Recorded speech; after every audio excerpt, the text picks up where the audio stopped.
তো গাইস আপনাদের ইনস্টাগ্রামের মধ্যে যদি একই রকমের রিলস বারবার শো করছে, একই রকমের রিলস বারবার কিন্তু আসছে আপনাদের সামনে এবং আপনারা দেখে শুধু বিরক্ত হচ্ছেন যে একই রকমের রিলস কিভাবে আপনারা এখান থেকে অফ করবেন এবং নতুন নতুন কন্টেন্ট কিভাবে আপনারা দেখতে পাবেন। তো এই ভিডিওর মধ্যে আপনাদেরকে সেটাই দেখাবো। তো অবশ্যই সেটা দেখতে চাইলে সম্পূর্ণ ভিডিও দেখবেন। সেটা করার জন্য কি করবেন, আপনাদের প্রোফাইল আইকনে এখানে ক্লিক করবেন। এখানে ক্লিক করার সঙ্গে সঙ্গে আপনাদের ডান দিকের যে কোণে থ্রি লাইন দেখতে পেয়ে যাবেন, এখানে ক্লিক করবেন। এখানে ক্লিক করার সঙ্গে সঙ্গে একটু লোডিং হবে, তারপরে নিচে যাবেন।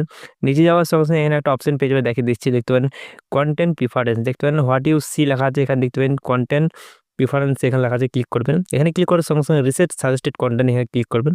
এখানে ক্লিক করার সঙ্গে সঙ্গে নেক্সট করে দেবেন। নেক্সট করার সঙ্গে সঙ্গে কী করবেন, এখানে দেখতে পারেন রিসেট সাজেস্টেড কন্টেন্ট, ঠিক আছে। তো আপনার জাস্ট এখানে ক্লিক করতে হবে। এখানে ক্লিক করার সঙ্গে সঙ্গে দেখতে পারেন এখানে লেখা আছে রিসেট সাজেস্টেড কন্টেন্ট। আপনাকে জিজ্ঞেস করছে রিসেট করার জন্য বা রিসেট করতে চাইলে এখান থেকে রিসেট সাজেস্টেড কন্টেন্ট এখানে ক্লিক করবেন।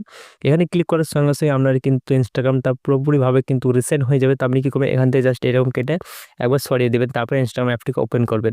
তাহলে দেখবেন আপনার ইনস্টাগ্রাম অ্যাপটি কিন্তু রিফ্রেশ হয়ে গেছে এবং নতুন নতুন কন্টেন্ট কিন্তু আপনাদের সামনে চলে আসবে। তো দেখতে পারেন এখানে কিন্তু এরকমভাবে কিন্তু ইনস্টাগ্রামে নতুন নতুন কন্টেন্ট কিন্তু এবার থেকে আপনারা দেখতে পাবেন। যেসব কন্টেন্টগুলি আগে আসতো সেইগুলি কিন্তু আর আসবে না, এবার কিন্তু নতুন নতুন কন্টেন্ট আপনাদের সামনে আসবে। তো এই ভিডিওটা ভালো লাগলে অবশ্যই একটা লাইক করবেন এবং এরকম ভিডিও দেখতে চাইলে অবশ্যই পেজটাকে ফলো করে রাখবেন।